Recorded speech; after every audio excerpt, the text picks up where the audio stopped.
In a small town divided by prejudice, the Carter family mourns the loss of their son, Elijah, a decorated black soldier who made the ultimate sacrifice for his country.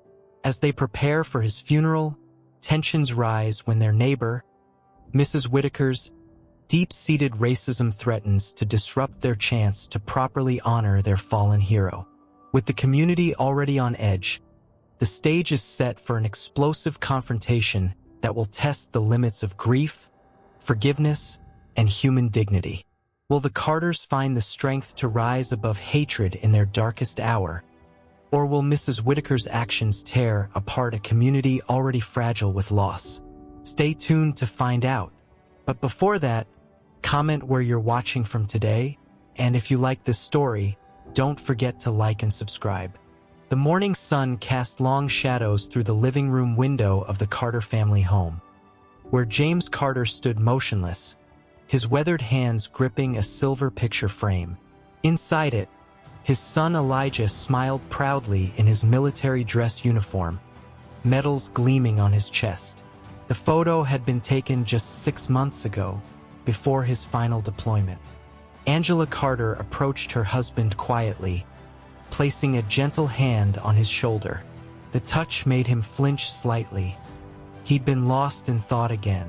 "I keep thinking he's going to walk through that door," James whispered, his voice rough with emotion. "Keep thinking I'll hear his laugh again." Angela squeezed his shoulder, fighting back her own tears. "Me too, James. Me too." The silence between them was heavy with shared grief, broken only by the tick-tock of the grandfather clock Elijah had helped his father restore years ago.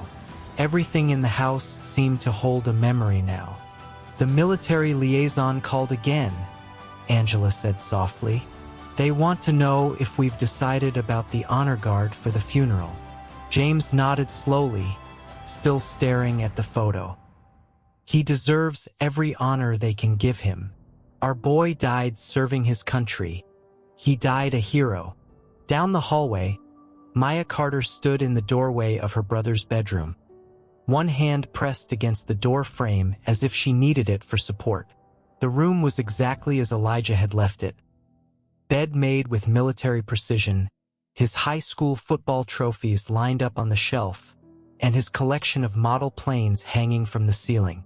On his desk, a stack of letters he'd written home during his service lay neatly bound with a rubber band. Her eyes caught on the medals and certificates mounted on the wall. Distinguished Service Cross, Bronze Star, Purple Heart, each one telling a story of her brother's bravery. Now, they were just pieces of metal and paper, poor substitutes for the vibrant life they'd lost. "I miss you so much, big brother," Maya whispered, a tear finally escaping down her cheek.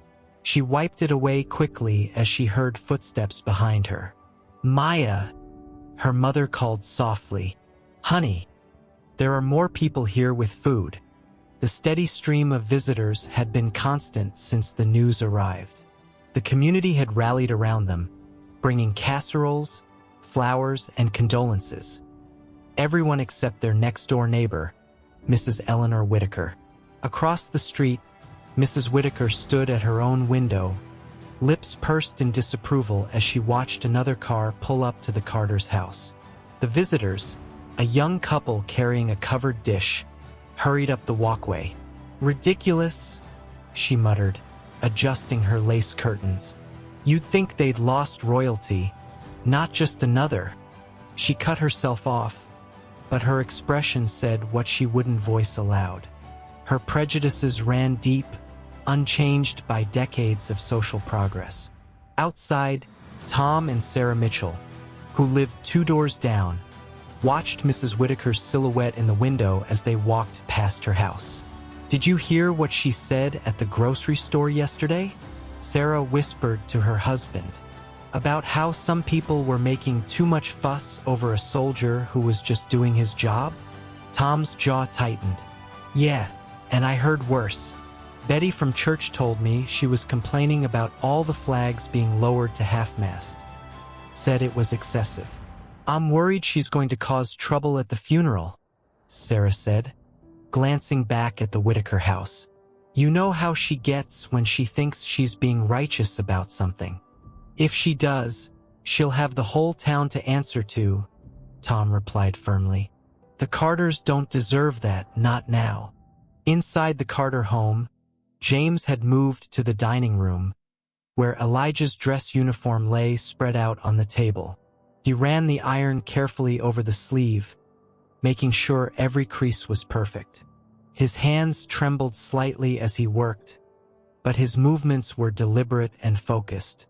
Remember how proud he was when he first put this on? Angela asked, arranging a collection of photos nearby. Each one captured a moment in their son's life. His high school graduation, basic training graduation, his promotion ceremony. Her fingers lingered on a candid shot of Elijah laughing with Maya at last year's Christmas dinner. He said he never felt more like himself than in uniform, James replied, his voice thick with emotion. Our boy knew exactly who he wanted to be right from the start. In her bedroom upstairs, Maya sat cross-legged on her bed, a notebook open in her lap. She'd been trying to write a poem for the funeral, but the words kept blurring as tears filled her eyes. Dear Elijah, she read softly, testing the words. You are more than just my brother. You were my protector, my friend, my hero. Her voice cracked on the last word. She remembered how Elijah had always stood up for her, whether it was against schoolyard bullies or Mrs. Whitaker's snide comments about their family. He taught her to hold her head high, to be proud of who she was. You will always be my hero, she whispered, the words coming straight from her heart. She wrote them down quickly, then hugged the notebook to her chest. Outside, Mrs. Whitaker had moved to her garden, aggressively pruning her rose bushes while keeping one eye on the Carter's house. She yanked out a weed with particular force as another car pulled up. Shameful display, she muttered loud enough for passing neighbors to hear, acting like he was something special just because he wore a uniform. Her words carried on the breeze to where Lisa Thompson and her husband, Mark, were walking their dog. Lisa's face reddened with anger, but Mark put a restraining hand on her arm. She's not worth it, he whispered. Save your energy for supporting the Carters. The day wore on, and as the sun began to set, the neighborhood grew quiet. The stream of visitors slowed, leaving the Carter family alone with their grief and their preparations for tomorrow's funeral. In the kitchen, Angela organized the photos they would display at the service. Her hands shook slightly as she arranged them in chronological order. Elijah as a grinning toddler, as a serious middle schooler, as a proud new recruit. Each image was a knife to her heart, a reminder of all the future photos that would never be taken. James came up behind her, wrapping his arms around her waist. For a moment, they stood together in silence, drawing strength from each other. He knew how much we loved him, James said softly. Angela leaned back against him, letting out a shaky breath. I hope he wasn't afraid at the end. Our boy was brave, James assured her, his voice firm despite the tears in his eyes. He lived brave, and I believe he died brave. Upstairs, Maya had finally finished her poem. She stood in front of her mirror, practicing the delivery, trying to keep her voice steady. You taught me strength, she read. You showed me courage in a world that sometimes tries to make us small. You stood tall. You will always be my hero, big brother. Always and forever. As darkness fell, Mrs. Whitaker stood at her window one last time, watching as the lights went out one by one in the Carter house. Her face was set in lines of bitter judgment as she observed the American flag hanging from their porch, gently waving in the evening breeze. They all think he was special, she muttered to herself, turning away from the window. But he was just another soldier who got himself killed playing hero. Tomorrow they'll see all this fuss over nothing. The night settled over the neighborhood like a heavy blanket. In the Carter house, each family member lay awake in their beds, their thoughts with Elijah. James stared at the ceiling, remembering teaching his son to throw a football. Angela clutched Elijah's old teddy bear, which she'd found tucked away in his closet. Maya reread old text messages from her brother, his words of encouragement and love bringing fresh tears to her eyes. Across the street, Mrs. Whitaker sat in her darkened living room, her prejudices festering in the silence, planning how she would make her feelings known at tomorrow's service.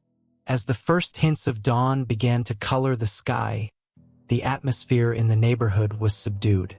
Early risers shared somber nods as they collected their newspapers or walked their dogs. The upcoming funeral weighed heavily on everyone's minds. Mrs. Whitaker watched from behind her curtains as the first visitors began to arrive at the Carter's house.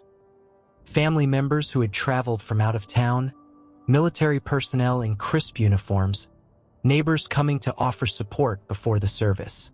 Her lip curled in disdain as she observed the gathering crowd. "Look at them all," she muttered, arms crossed tightly across her chest. Acting like he was some kind of saint just because he wore a uniform, as if that changes anything. The sun rose fully over the horizon, promising a beautiful day that stood in stark contrast to the somber occasion. The Carter family emerged from their house, dressed in black, their faces composed but their eyes revealing the depth of their pain. They would face this day together, just as they had faced everything else.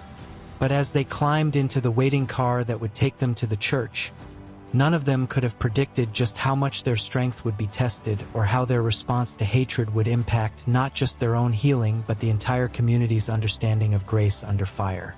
The stage was set for a day that would change everything.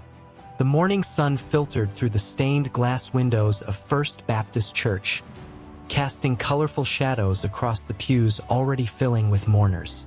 Outside, the American flag flew at half-mast, gently rippling in the autumn breeze.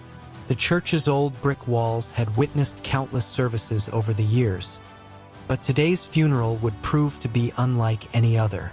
The black limousine carrying the Carter family pulled up to the church entrance precisely at 10 o'clock.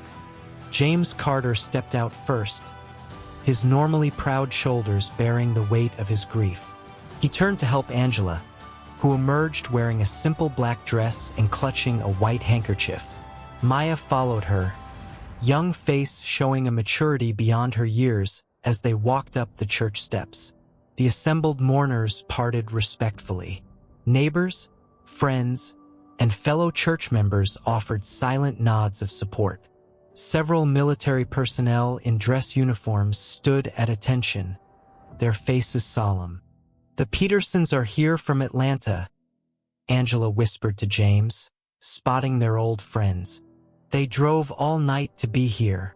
Elijah would be touched," James replied softly, his voice catching slightly. He always said the Petersons were his second family.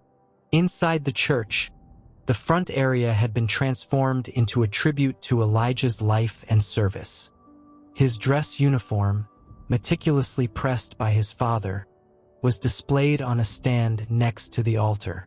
The medals gleamed under the church light, each one representing a moment of valor, of service, of sacrifice. A large photograph of Elijah in his uniform stood centered behind the display, his smile radiating the warmth and confidence that had made him so beloved. 5 veterans representing different branches of the military stood at attention near the uniform. As the Carters approached, they simultaneously raised their hands in a crisp salute. The gesture brought fresh tears to Angela's eyes. "At ease, gentlemen," James said softly, returning their salute. "Thank you for honoring our son." One of the veterans, an older man with silver hair, stepped forward. "Staff Sergeant Carter served with my nephew in Afghanistan," he said. "Your son was the finest soldier he'd ever known. Brave, compassionate, and always putting others first. Maya touched the sleeve of Elijah's uniform gently. "It still smells like his cologne," she whispered to her mother, who pulled her close. The church continued to fill as more mourners arrived. The mayor and his wife, Elijah's high school teachers, his former football coach, and dozens of community members. In the back pew, barely noticed at first, sat Mrs. Whitaker, her face set in its usual expression of barely concealed disdain. As the service began, Reverend Johnson stepped up to the pulpit. "We gather today to celebrate the life of Staff Sergeant Elijah James Carter," he began. His deep voice filled the church. "A son, a brother, a soldier, and a hero who gave his life in service to his country." The congregation sat in respectful silence as the Reverend spoke about sacrifice, duty, and love. Then it was time for James Carter to deliver the eulogy. He stood slowly, straightening his tie, and made his way to the pulpit. Angela squeezed his hand as he passed, giving him strength. "My son," James began, his voice steady despite the emotion in his eyes, "was more than just a soldier. He was a light in this world. From the time he was a little boy, Elijah knew what it meant to stand up for what's right." He paused, looking out at the sea of faces before him. "I remember when he was 12, he came home with a black eye. Some kids had been bullying a younger student, and Elijah stepped in to protect him. When I asked him why he'd put himself in harm's way, he said something I'll never forget. 'Someone has to stand up, Dad. Someone has to be brave.'" James's voice cracked slightly, but he continued. "That's who Elijah was. Someone who stood up, someone who was brave." He carried that same spirit into his military service. "His commanding officer told me that Elijah saved 3 of his fellow soldiers in his final act of bravery. That was my boy, always thinking of others, always ready to help, always willing to sacrifice." Tears began to fill his eyes, and for a moment he couldn't speak. The church was absolutely silent, every person sharing in his grief. Angela's shoulders shook with silent sobs as Maya held her hand tightly. From the back of the church came a barely audible scoff, but most were too focused on James to notice. After collecting himself, James continued. "Elijah believed in the best of people. He believed in service, in duty, in love. He believed that every person, regardless of their race, religion, or background, deserved respect and dignity. That's what he fought for. That's what he died for." As James returned to his seat, Angela stood and walked to the photograph of their son. She touched it gently, her fingers tracing his smile. Her back was straight, her head held high, even as tears rolled down her cheeks. She didn't speak. She didn't need to. Every person in that church could feel a mother's love and loss in that simple gesture. Then it was Maya's turn. The 16-year-old approached the pulpit with trembling hands, clutching her notebook. She took a deep breath, looking out at the congregation. "I wrote this for my brother," she said, her voice small but clear. "To my brother who stood tall when others wouldn't, who taught me strength when the world showed weakness, who loved without condition and served without question." From the back of the church, Mrs. Whitaker's voice cut through the reverent silence. "Why all this fuss over him?" Several people turned in shock, but Maya tried to continue. "You were my protector, my friend. He got what he deserved, playing hero." Mrs. Whitaker's voice rang out louder, bitter and harsh. She stood up, her arms crossed, her face twisted with prejudice. "Acting like he was special just because he wore a uniform. He was just another. How dare you?" A veteran in the third row shot to his feet, his face red with anger. "That young man died protecting your freedom to spew this hatred." The church erupted into chaos. People began standing, voices raised in anger and dismay. "Get her out of here," someone shouted. "Show some respect," called another. "This is a house of God." Reverend Johnson tried to restore order, but his voice was lost in the commotion. Mrs. Whitaker remained standing, defiant. "I have every right to speak my mind. All this ceremony for—" "Enough!" The word cut through the chaos like a knife. James Carter had risen, his eyes locked with Mrs. Whitaker. The church fell silent, his face hard as stone, but his voice remained controlled. "My son believed in the dignity of every person, even those who didn't believe in his." Angela gripped his hand tightly, her fingers white with tension. Her other hand reached for Maya, who had retreated from the pulpit, tears streaming down her face. "Remember what Elijah would want," Angela whispered. The tension in the church was thick enough to cut with a knife. Several of the veterans looked ready to physically remove Mrs. Whitaker, while others in the congregation sat in stunned silence. Mrs. Whitaker's face flushed, but she didn't lower her gaze. "I want to apologize for speaking the truth as I see it." "Then I pity you," James replied, his voice heavy with both anger and sadness.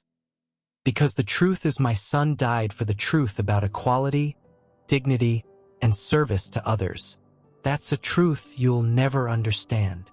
Angela stood beside her husband, her quiet strength evident in her posture. "This is our son's funeral," she said, her voice carrying clearly through the church, "and we will honor him with the dignity he deserves." The congregation murmured in agreement. Several people near Mrs. Whitaker moved away from her, leaving her standing alone in her corner of the church. Reverend Johnson stepped forward again.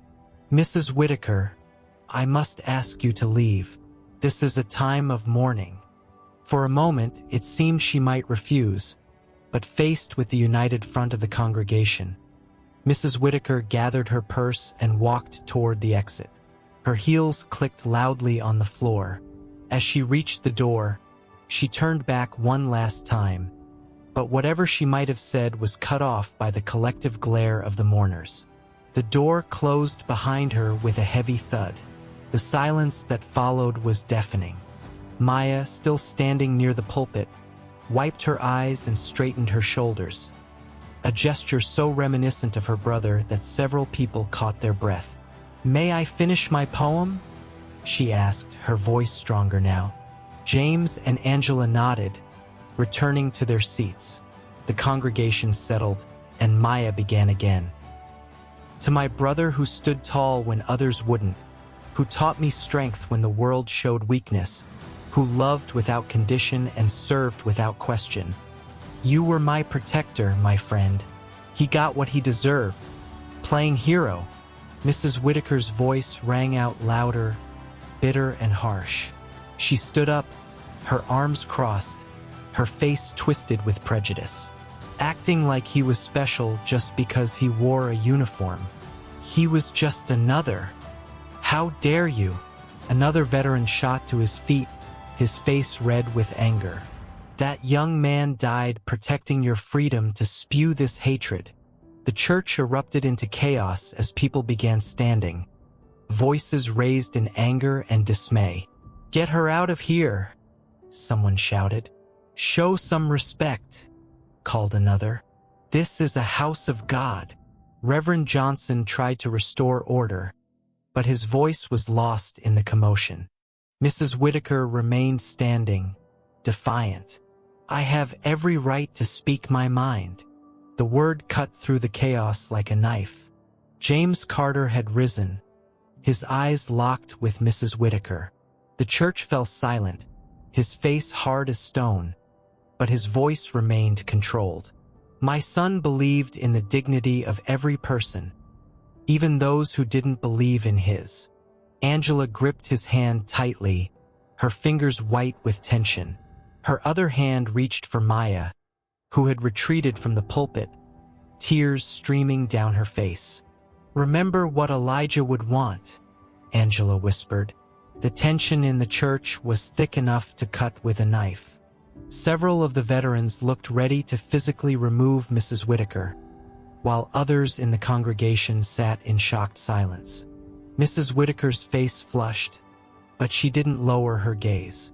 I want to apologize for speaking the truth as I see it. Then I pity you, James replied, his voice heavy with both anger and sadness. Because the truth is my son died for the truth about equality, dignity, and service to others. That's a truth you'll never understand. Angela stood beside her husband, her quiet strength evident in her posture.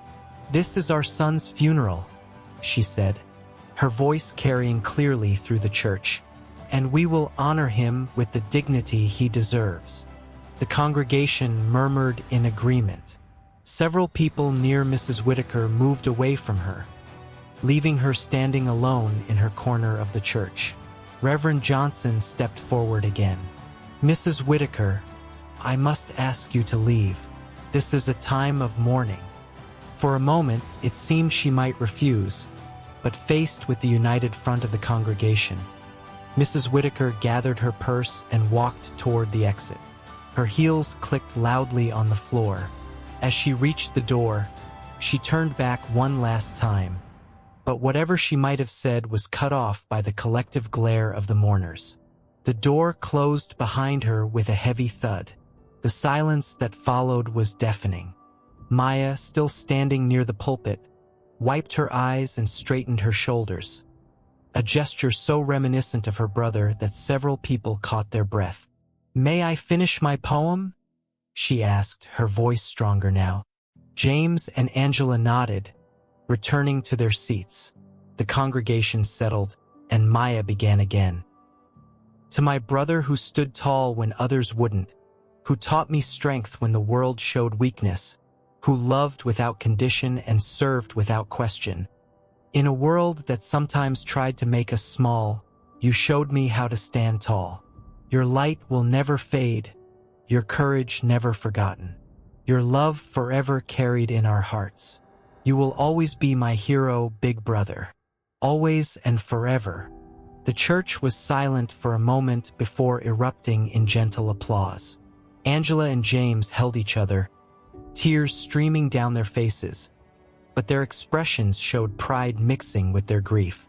As the service continued, the interruption seemed to have united the congregation even more strongly in their support of the Carter family. The atmosphere, though still heavy with grief, now carried an additional element of protective love and community solidarity.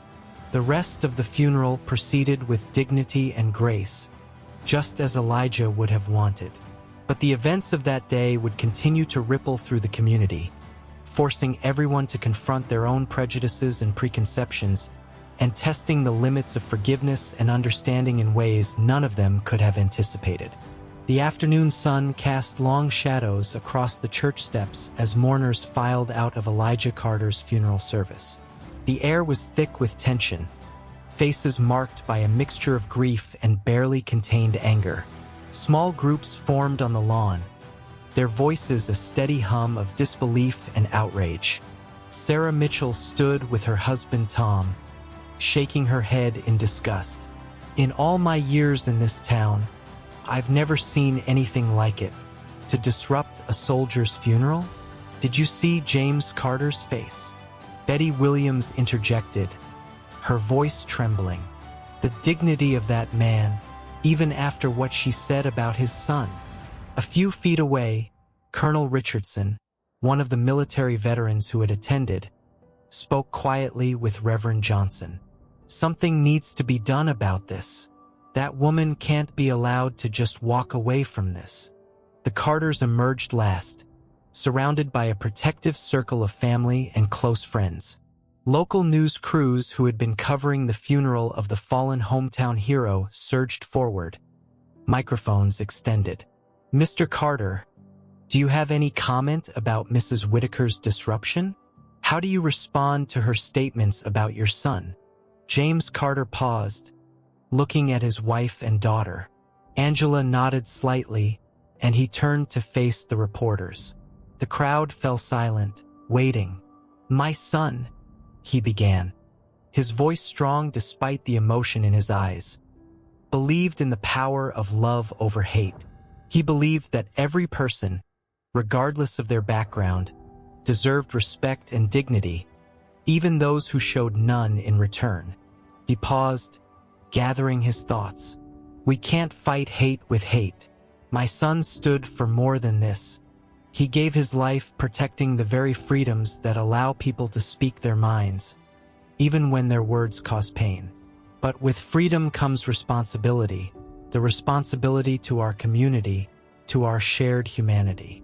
Tears glistened in his eyes, but his voice remained steady. Elijah's legacy isn't about anger or division. It's about service, about standing up for what's right, about bringing people together. That's what we choose to focus on today. The cameras flashed as James put his arm around Maya, who was trying to maintain her composure. Angela stood tall beside them, her quiet strength evident in her bearing.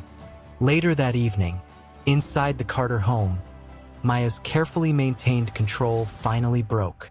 She paced the living room, her hands clenched into fists. "How could she?" she cried, her voice cracking with emotion. "How dare she dishonor Elijah's memory like that?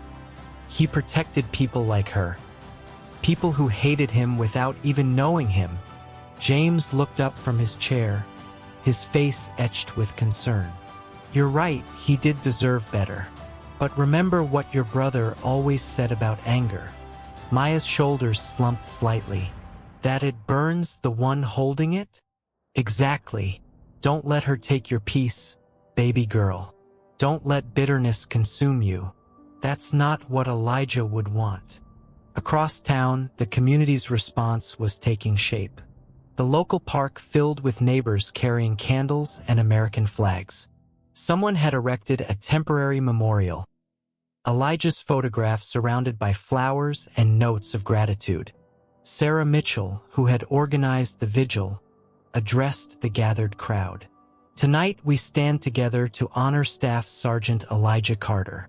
We stand to show that hate has no place in our community. We stand to show the Carter family that they are not alone." From her window, Mrs. Whitaker watched the growing crowd in the park. The flickering candlelight cast dancing shadows on her face as she stood, arms crossed, unable to look away. Several people glanced toward her house, their faces hard with disapproval. Her phone rang again, the 5th time that hour, but she ignored it. Her Facebook page had exploded with angry messages, and her email inbox was flooded with condemnation. She jumped at a knock at her door, a rare sound these days. Mrs. Whitaker hurried to answer it, hope flickering in her chest, but it was just a delivery man with a package. He thrust it at her without meeting her eyes, barely waiting for her signature before hurrying away. Later that afternoon, Martha Coleman, her closest friend of 20 years, called Eleanor. "I've been trying to find the right words for days. Martha, surely you understand." "No, Eleanor. I don't understand how you could do something so cruel. That young man died serving our country. His family was grieving. I was just speaking my mind." "No, Eleanor. You were speaking your prejudice. And I can't associate with that kind of hatred anymore. Goodbye, Eleanor." The line went dead. Mrs. Whitaker stared at the phone, her hand shaking. Martha had been her confidant, her weekly lunch companion, her last real friend in town. Now she too was gone. Alone in her house, Mrs. Whitaker wandered from room to room, the silence pressing in around her. In her bedroom, her eyes fell on a silver-framed photograph she usually avoided looking at. Her late husband Richard stood with his warm smile and genuine eyes. She picked up the frame, dust falling from its edges. "What would you think of me now, Richard?" she whispered. For the first time, a flicker of guilt crossed her face. He never tolerated prejudice in their home. The next morning, Necessity forced her to venture out to the grocery store. She'd been putting it off, but her cupboards were bare. As she pushed her cart down the aisle, the whispers followed her. "That's her, the one from the funeral. Can't believe she shows her face in public. My brother served with Sergeant Carter. Said he was one of the finest men he'd ever known." People moved away as she approached, as if she carried some contagious disease. At the meat counter, the butcher, who'd always chatted with her about recipes, merely asked what she wanted in a clipped tone. His usual smile nowhere to be seen. In the produce section, she reached for a bunch of bananas at the same time as Sarah Mitchell. Sarah immediately withdrew her hand as if burned. "Sarah," Mrs. Whitaker said desperately, "surely we can still be civil." Sarah's eyes were cold. "Civil? Like you were at Elijah's funeral? That boy used to mow my lawn, refused to take payment, said it was his way of helping an elderly neighbor. He was worth 10 of you."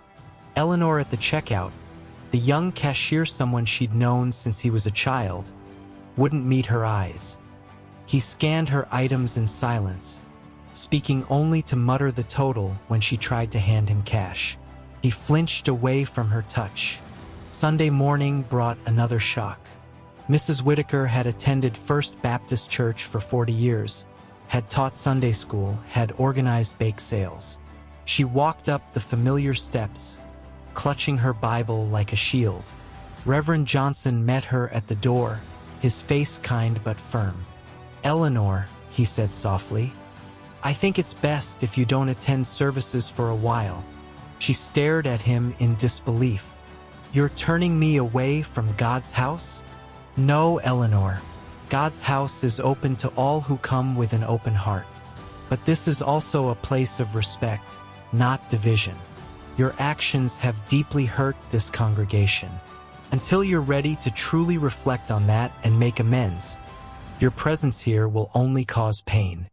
"But I've attended this church longer than you've been alive." "Then you should understand better than most what it means to love thy neighbor." "All my neighbors?" Eleanor pleaded. "Please take some time to pray and reflect on your actions." She turned away, tears of humiliation burning in her eyes.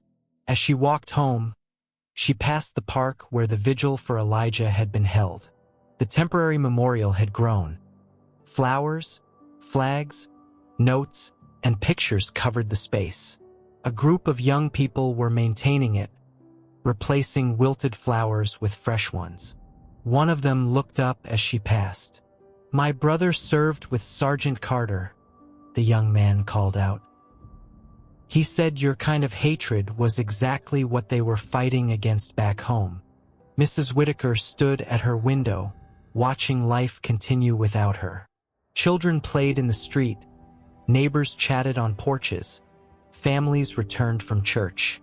No one looked her way, no one waved, no one stopped to talk. She had built this isolation herself, brick by brick, with every prejudiced thought, every racist comment, every moment of hatred. The phone rang, breaking the silence. Her daughter's name flashed on the screen, relief flooding through her as she answered. "Catherine, sweetheart." "Don't sweetheart me, Mother." Catherine's voice was tight with anger. "Michael showed me the video. How could you?" "Catherine, please." "No, Mother. Do you know what this means for us? For your grandchildren? Michael's best friend at school is black. How do I explain to him what his grandmother did?" Mrs. Whitaker sank into her chair. "I was just what? Being racist at a soldier's funeral, a soldier who died protecting your freedom?" "The spew," Catherine continued. "David and I have talked it over. We need some distance. The children won't be visiting for a while. Catherine, please, you're all I have left. Maybe you should have thought of that before. Goodbye, Mother." The line went dead. Mrs. Whitaker's hands trembled so badly she dropped the phone. It clattered to the floor as the first real sob escaped her throat. She spent the rest of the day in her husband's study, a room she kept locked since his death. "Oh, Richard," she whispered, "what have I become?" As evening fell, she found herself drawn to her window again. The Carter house was lit up, cars parked outside. Through the windows, she could see people gathering, supporting each other, sharing memories, healing together. In her own dark house, the silence was deafening. No friends would come to visit, no family would call to check on her, and no neighbors would bring casseroles or stop to chat. She had chosen this isolation herself. She stood at her window watching, her heart heavy. As the weeks passed, Mrs. Whitaker tried to rebuild her life elsewhere, but a shadow always remained. She was forever marked by those moments, by her own choices and words. Through it all, the Carters continued to honor Elijah's memory, turning their grief into a catalyst for change, demonstrating the power of love over hate in a community ready to heal. As the morning news played on Eleanor Whitaker's television, she barely registered it until she heard her own name. The anchor's voice was professionally neutral, but her eyes held clear disapproval.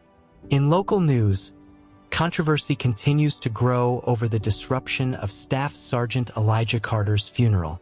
Eleanor Whitaker, a resident of Pine Grove, made racist remarks during the service, causing outrage in the community and beyond. The video of the incident has now gone viral. Mrs. Whitaker's hand trembled as she reached for the remote, but she couldn't bring herself to turn it off. The screen showed clips from the funeral, her own face twisted with hatred, James Carter's dignified response, Maya's tears. Her phone buzzed again, another text message from a former Bridge Club member. "Please remove yourself from our group chat. Your behavior was unconscionable." She deleted it along with dozens of others like it. Her social media accounts had become a battlefield of condemnation. She had ignored the calls and messages, but they piled up, each one more vitriolic than the last. Finally, she succumbed to despair. The morning sun cast long shadows across Eleanor Whitaker's living room as she paced back and forth, her usually immaculate appearance showing signs of neglect. Her silver hair, normally perfectly coiffed, hung limp around her face. Dark circles under her eyes testified to sleepless nights spent wrestling with her conscience. "Perhaps it is time to leave this place behind," she whispered, tears streaming down her cheeks as she looked out the window toward the Carter house. The community began to embrace the values Elijah had stood for, and in doing so, they found strength, unity, and healing. They carried his spirit forward, paving a way for the next generation. As time passed, Mrs. Whitaker stood on the brink of transformation, a journey toward understanding and a chance to emerge from the shadows of prejudice. The ending of her story was still unwritten, shaped by the choices she would make going forward, indicating that in every heart lies the possibility for change. The sun shone brightly over Pine Grove, a symbol of hope. Elijah Carter's story isn't just about loss. It's about how choosing love over hate can heal wounds and bring people together. What would you do if faced with such deep-seated prejudice?